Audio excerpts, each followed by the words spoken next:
optimisation et distance. On va s'intéresser à cette droite d'équation y égale 2x plus 1 et le point P de coordonnées 4, 2.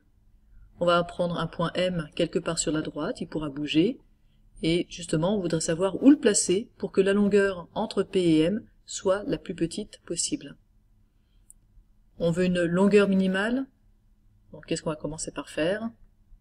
Bien sûr, écrire ce que vaut la longueur. La longueur, quand on est dans un repère du plan comme ça, elle va s'exprimer en utilisant le théorème de Pythagore. Je vous rappelle, MP, ici, c'est l'hypoténuse de ce triangle rectangle-là.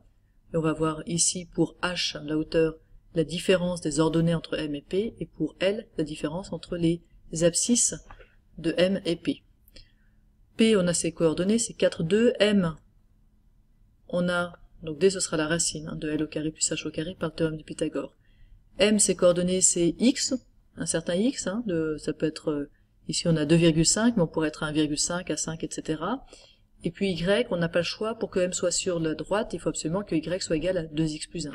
Je vous rappelle, pour qu'un point soit sur la courbe d'une certaine équation, il faut absolument que on ait un couple pour ces coordonnées X, f de x, ou ici x, 2x plus 1, x, y. Ce qui nous donne pour la distance, L au carré, ça va donc être la différence des abscisses, c'est-à-dire 4 moins x. Et pour h, la différence des ordonnées, ça va donner y, soit 2x plus 1 moins 2. Ce qui donne d de x égale racine de 4 moins x au carré plus 2x plus 1 moins 2 au carré. Je vais définir d de x dans la calculatrice en faisant d de x 2 points égal, etc. d de x est enregistré. Et qu'est-ce que je veux faire maintenant? Eh bien, je veux trouver le minimum de d de x. Pour x variant, alors pour x variant entre quoi? C'est un peu à vous de décider, mais vous voyez bien que plus on s'éloigne ici, plus la longueur PM va être grande, et aussi plus on s'éloigne vers là-bas, plus la longueur PM va être grande. On va pas revenir en arrière, donc on peut chercher le minimum sur, en tout cas moins 10, 10, on est sûr de l'obtenir.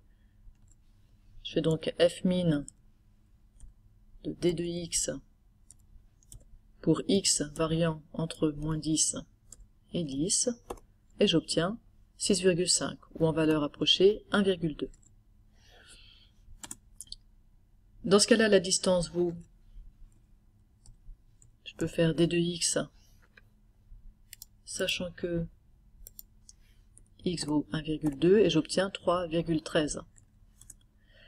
Alors maintenant, j'aimerais vous représenter cette solution. On est donc à x qui est égal à 1,2, donc quelque part par là, et la distance est ici. Et vous vous rendez compte que la distance est réalisée au moment où on a PM qui est orthogonal à la droite. C'est le moment où ce sera le plus court. C'est quelque chose qui doit être peut-être intuitif pour vous. Le plus court chemin pour aller d'un point à une droite, c'est d'y aller orthogonalement. Alors ça, on va quand même en faire une propriété. On vient de le démontrer sur un exemple, mais on peut le démontrer dans le cas général. Étant donné une droite D et un point P hors de la droite, la plus petite distance séparant P d'un point courant M de la droite est obtenue lorsque MP est perpendiculaire à la droite. C'est ce qu'on a démontré avant, même si ça vous paraît intuitif. C'est ici, au moment où ce sera perpendiculaire, que la longueur sera la plus petite. Et ça donne même lieu à une définition. Cette plus petite distance, c'est ce qu'on va appeler la distance du point P à la droite. Si on cherche la distance d'un certain point P à la droite, eh bien on va prendre cette plus petite longueur qui est réalisée quand on a orthogonalité.